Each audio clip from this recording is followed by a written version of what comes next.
नमस्कार दोस्तों, Saudi Arabia में एक ऐसा शहर बनने जा रहा है जो दिखने में सीधा किसी साइंस फिक्शन फिल्म का हिस्सा लगता हो। एक ऐसा फ्यूचरिस्टिक शहर जो एक लाइन में डिजाइन किया गया है, 170 किलोमीटर लंबी लाइन। ये लाइन ऊंचाई में 500 मीटर ऊंची, यानी आईफिल टावर की हाइट से भी ज्यादा ऊंची, चौड़ाई में सिर्फ 200 मीटर और इसके दोनों साइड पर बाहर की तरफ बहुत ही बड़े बड़े शीशे लगे हुए हैं। इसके अंदर हरी भरी ग्रीनरी और बहुत सारी फ्यूचरिस्टिक टेक्नोलॉजीज होंगी। कुछ एस्टिमेट्स के अनुसार इसे बनाने की टोटल कॉस्ट $1 ट्रिलियन तक पड़ सकती है और सऊदी अरेबिया का दावा है 2045 तक ये बनकर रेडी हो सकता है शहर। क्या ये सही में पॉसिबल है? इस डिजाइन के एक्चुअली में क्या फायदे और नुकसान हो सकते हैं और ऐसे मेगा प्रोजेक्ट का क्या इंपैक्ट पड़ेगा बाकी दुनिया पर? आइए जानने की कोशिश करते हैं ये सारी चीजें आज के इस वीडियो में। सऊदी अरब देश का जब भी जिक्र किया जाता है तो दो चीजें सबसे पहले दिमाग में आती है, रेगिस्तान और तेल। हालांकि ये चीज सच है कि ज्यादातर देश रेगिस्तान से घिरा हुआ है। टिपिकल डेजर्ट क्लाइमेट भी देखने को मिलता है सऊदी में, जहां पर दिन में तापमान 45 डिग्री सेल्सियस तक जा सकता है और रात में बहुत ठंड हो जाती है। लेकिन इसके अलावा देखा जाए तो सऊदी ज्योग्राफिकली काफी डाइवर्स देश है। यहाँ पर आपको सवानास, पहाड़ियां और वोल्केनिक फील्ड्स भी मिलेंगी। इनफैक्ट सऊदी में 2000 से ज्यादा डोरमेंट वोल्केनोज हैं, जिनमें से कई सारे तो एक्टिव वोल्केनोज भी हैं। इकोनॉमिकली सऊदी मिडिल ईस्ट की लार्जेस्ट इकोनॉमी है और दुनिया की 18th लार्जेस्ट। लेकिन ये बात सच है कि मोस्टली ये इकोनॉमी सिर्फ तेल पर डिपेंडेंट है। इनका मेजर एक्सपोर्ट पेट्रोलियम है और दुनिया का लार्जेस्ट एक्सपोर्टर सऊदी अरेबिया ही है पेट्रोलियम का। लेकिन क्योंकि दुनिया भर के देश अपनी तेल पर डिपेंडेंस खत्म करना चाह रहे हैं, इसलिए सऊदी अपनी इकोनॉमी को डाइवर्सिफाई करने में बहुत इंटरेस्टेड है। इस रीजन के कई और देशों की तरह, जैसे कि यूनाइटेड अरब एमिरेट्स ने भी बहुत कोशिश करी तेल से अपनी डिपेंडेंस खत्म करने की। यही कारण है कि दुबई को इतना बड़ा टूरिज्म हब बनाने की कोशिश करी गई है। सिमिलरली सऊदी अपना प्लान लेकर आया है, सऊदी विजन 2030। इसका मकसद है देश की और एस्पेक्ट्स में डेवलपमेंट करी जाए, जैसे कि हेल्थ, एजुकेशन, इंफ्रास्ट्रक्चर, टूरिज्म और नॉन ऑयल एक्सपोर्ट्स को बढ़ाया जाए देश की। इसी सऊदी विजन 2030 प्लान का एक हिस्सा है नियोम की स्मार्ट सिटी बनाना। सऊदी के क्राउन प्रिंस मोहम्मद बिन सलमान ने अपने देश का एक बहुत बड़ा एरिया इस नियोम स्मार्ट सिटी की डेवलपमेंट के लिए निर्धारित किया है। अब अपने आप में नियोम कोई एक स्मार्ट सिटी नहीं है, बल्कि ये नाम जो है एक रीजन के लिए इस्तेमाल किया जाना चाहिए। इस रीजन के अंदर कई सारे शहर होंगे, कई रिजॉर्ट्स होंगे और कई सारी और डेवलपमेंट्स होंगी। इन टोटल ये नियोम का जो एरिया होगा ये करीब 26,500 स्क्वायर किलोमीटर का होगा और इसकी लोकेशन कुछ यहाँ पर होगी, सऊदी अरेबिया के नॉर्थ वेस्टर्न हिस्से में, रेड सी के नॉर्थ में। ये टोटल साइज रफली इक्विवेलेंट है उत्तराखंड स्टेट के हाफ साइज से। इस एरिया को चुनने के पीछे एक ज्योग्राफिकल रीजन भी है कि यहाँ का जो क्लाइमेट है वो कंपैरेटिवली मॉडरेट क्लाइमेट है। सऊदी में रेगिस्तान के बीचों बीच जो क्लाइमेट होता है वहां पर ज्यादा गर्मी होती है, यहाँ रेड सी के पास है। ये नियोम शब्द का मतलब अपने आप में बड़ा इंटरेस्टिंग है। ये नियो प्लस एम से बना है। नियो एक प्रीफिक्स है जो एंशिएंट ग्रीक से आता है, जिसका मतलब बेसिकली न्यू होता है, नया कह लो। और एम यहाँ पर दो चीजों को रिप्रेजेंट करता है। एक इनके प्रिंस का खुद का नाम मोहम्मद बिन सलमान, तो मोहम्मद से एम आ गया, और दूसरा एक अरेबिक वर्ड है मुस्तकबल, इसका पहला लेटर भी एम होता है और इस शब्द का मतलब फ्यूचर होता है। ये एक आइडियल शहर बनाना चाहते हैं जो न्यू फ्यूचर हमें दिखाए। डेवलपर्स के अनुसार नियोम के अंदर 10 अलग अलग प्रोजेक्ट्स होंगे, जिन्हें 10 अलग अलग रीजन्स करके पुकारा जा रहा है। इन 10 में से 4 रीजन्स के डिटेल्स ऑलरेडी अनाउंस कर दिए गए हैं। पहला एक ऑक्सीगन, एक ऑक्टेगन शेप्ड फ्लोटिंग पोर्ट, जिसे नेक्स्ट जनरेशन इंडस्ट्रियल सेंटर बनाया जाएगा नियोम का। दूसरा ट्रोजेना, जो कि पहली मेजर आउटडोर स्कीइंग डेस्टिनेशन होगी अरेबियन पेनिनसुला की। इसकी ओपनिंग बताई गई है 2026 में होगी, सिर्फ 3 साल बाद। और इतना ही नहीं, इस एरिया को ऑलरेडी बिड मिल चुकी है कि यहाँ पर एशियन विंटर गेम्स 2029 होस्ट किए जाएंगे। ये सऊदी की one of the highest mountain ranges पर लोकेटेड होगा और यहाँ पर तापमान एक्चुअली में सर्दियों में 0 डिग्री सेल्सियस से अक्सर नीचे चले जाता है। लेकिन फिर भी बताया जाता है कि जो स्नो यहाँ पर यूज करी जाएगी वो फिर भी मैनमेड होगी, क्योंकि नेचुरल यहाँ पर कोई इतनी बर्फ नहीं गिरती। तीसरा है सिंधाला, एक लग्जरी रिजॉर्ट कॉम्प्लेक्स जो सिटी की कोस्ट के बाहर लोकेटेड होगा। यहाँ पर करीब 2400 लोग होस्ट किए जाएंगे। ये 840,000 स्क्वायर मीटर्स में फैला एक लग्जरी आइलैंड होगा, जहाँ पर ढेर सारी चीजें करने के लिए होंगी।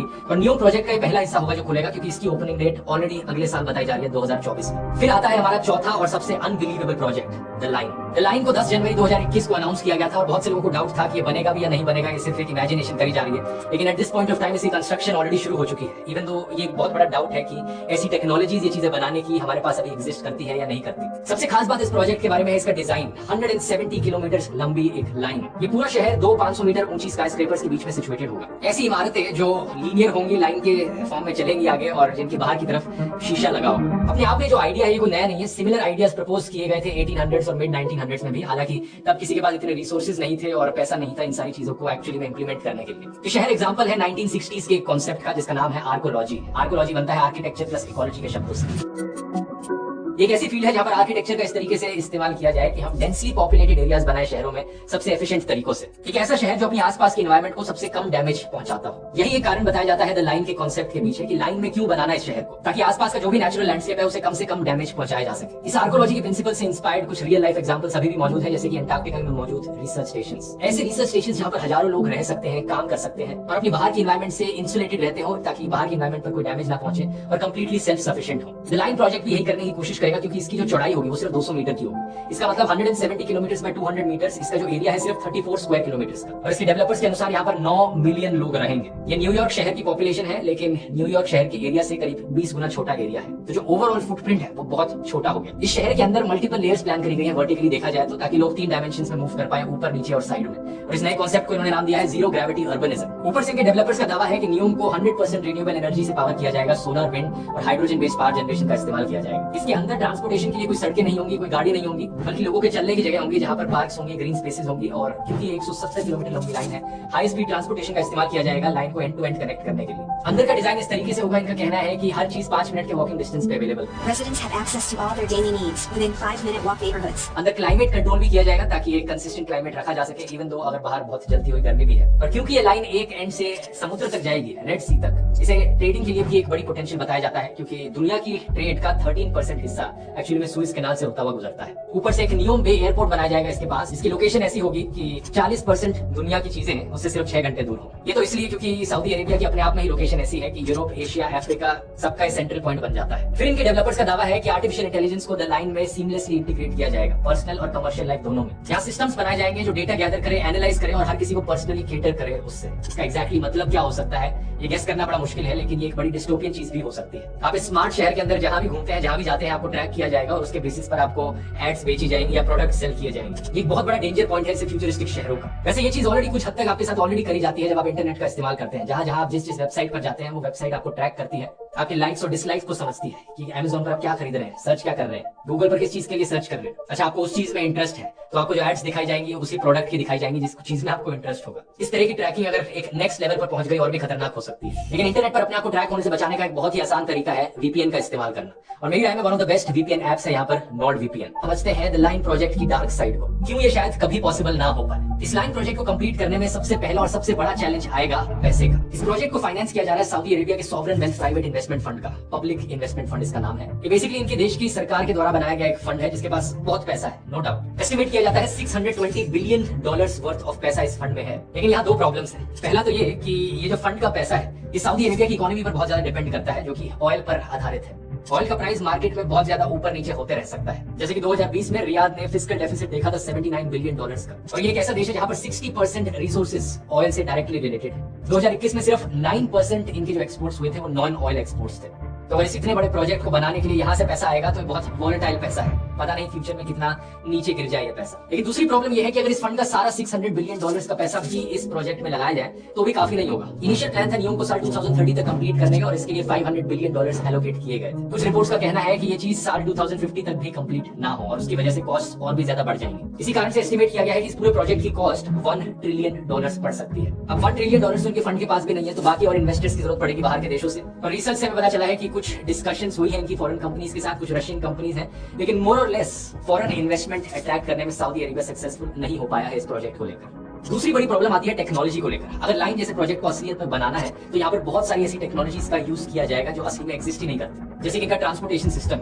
इनके डेवलपर्स ने कहा कि एक हाई स्पीड ट्रांसपोर्टेशन का नेटवर्क होगा। ये नहीं कहा कि ट्रेन होगी या मेट्रो होगी, लेकिन इनका कहना है कि इस 170 किलोमीटर की लाइन में ये एक एंड से दूसरे एंड तक पहुंचने में सिर्फ 20 मिनट लगाएगा ये system. And the line's infrastructure makes it possible to travel end to end in 20 minutes. इसका मतलब इसकी ट्रैवलिंग की स्पीड होगी 500 किलोमीटर पर आवर से भी ज्यादा। और आज के दिन दोस्तों कोई भी ऐसी टेक्नोलॉजी एग्जिस्ट नहीं करती जो इतनी तेज स्पीड दे पाए हमें। करंटली जो फास्टेस्ट ट्रेन है दुनिया की वो है शंघाई की मैगलेव ट्रेन, जिसकी टॉप स्पीड है अराउंड 430 किलोमीटर पर आवर। ये बात सच है कि 2015 में एक जापानीज मैगलेव ट्रेन ने टॉप स्पीड का रिकॉर्ड तोड़ा था। एक टेस्ट रन में 603 किलोमीटर पर आवर की स्पीड भी अचीव करनी गई थी, लेकिन वो एक टेस्ट रन थी। रेगुलर ऑपरेशंस में अभी तक हम 430 किलोमीटर पर आवर की एवरेज स्पीड से ज्यादा नहीं पहुंच पाए। ऐसे ही 500 मीटर ऊंचे शीशे आज तक किसी ने बनाए नहीं है। थियोरेटिकली पॉसिबल जरूर है, लेकिन प्रैक्टिकली कोई नहीं जानता कि क्या चैलेंजेस आएंगे इतने ऊंचे शीशे बनाने में, स्पेशली अगर वो 170 किलोमीटर एक डायरेक्शन में जाएंगे। इनका पर्पस भी क्लियर नहीं किया गया है। अभी के लिए देखकर लगता है कि एस्थेटिक्स के लिए इन्हें सिर्फ लगाया गया है, बस कि दिखने में प्रोजेक्ट बहुत फ्यूचरिस्टिक और अच्छा लगेगा, इसलिए इसके बाहर की तरफ शीशे लगा दिए गए हैं। इसका कोई प्रैक्टिकल यूज नहीं बताया गया। इसी तरीके से इस प्रोजेक्ट में बहुत सी ऐसी चीजें हैं जो आज तक कभी करके देखी नहीं गई है। कोई नहीं जानता कि प्रैक्टिकली पॉसिबल हो भी पाएगा या नहीं हो पाएगा।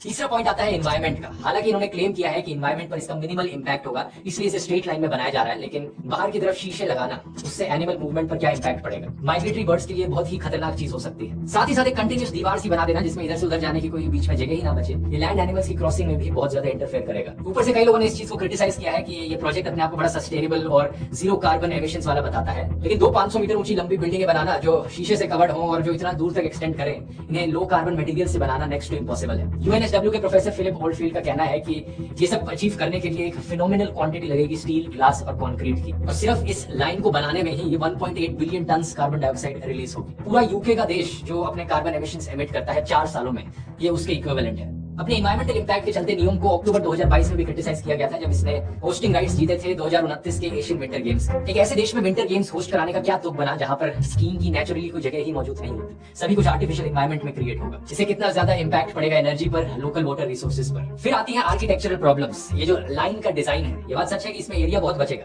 लेकिन कई मायनों में इससे इनएफिशिएंसी भी बहुत ज्यादा बढ़ेगी। जैसे कि ट्रांसपोर्टेशन सिस्टम में अगर पूरा शहर एक स्ट्रेट लाइन में रह रहा है और एक ही ट्रांसपोर्टेशन का रूट है इधर से उधर ले जाने के लिए, सारे 9 मिलियन लोग जो इस एक शहर में रहेंगे वो इस एक रूट पर डिपेंडेंट होंगे, जिसका मतलब है कि इस पूरे 170 किलोमीटर के रूट में कहीं भी एक प्रॉब्लम आ गई तो पूरे शहर का ट्रांसपोर्ट डिले हो जाएगा। ऐसा सिंगल पॉइंट ऑफ फेलियर बड़ा ही खतरनाक हो सकता है ऐसे डिजाइन के लिए। और फाइनली आखिरी प्रॉब्लम आती है दोस्तों, लोगों की। अगर ये सारे अलग अलग चैलेंजेस ओवरकम कर भी लिए जाए, इन सारी प्रॉब्लम से डील करने का कोई ना कोई तरीका ढूंढ लिया जाए, आखिरी सवाल ये उठेगा यहाँ पर कि क्या लोग इसमें रहना भी चाहेंगे? इमेजिन करो ऐसे शहर में 2400 घंटे बिताना जहां पर बाहर की एनवायरनमेंट से आप टोटली कट ऑफ हो, एक आर्टिफिशियल बिल्डिंग जैसी एनवायरनमेंट के अंदर आप हमेशा रहने लग रहे हो। बाहर खुली हवा एंजॉय करने के लिए जाना है तो कुछ भी नहीं मिलेगा, बाहर निकलते ही आप पीछे मुड़कर देखोगे और दूर दूर तक बस एक शीशा दिखाई दे रहा है। ऊपर से अंदर जब भी रहोगे तो कॉन्स्टेंटली सरकार की सर्वेलेंस होगी, कॉन्स्टेंटली आपको ट्रैक किया जाएगा। सुनने में ही एक रहने लायक शहर कम और साइंस फिक्शन डिस्टोपिया ज्यादा लगता है। आपकी क्या राय है यहाँ पर? क्या आप ऐसे शहर में रहना चाहेंगे? नीचे कॉमेंट्स में लिखकर बताइए। मेरी राय में जो लाइन का ड्रीम प्रोजेक्ट है, आने वाले टाइम में ये एक ड्रीम ही बना रह जाएगा, इसी के ज्यादा चांसेस लगते हैं।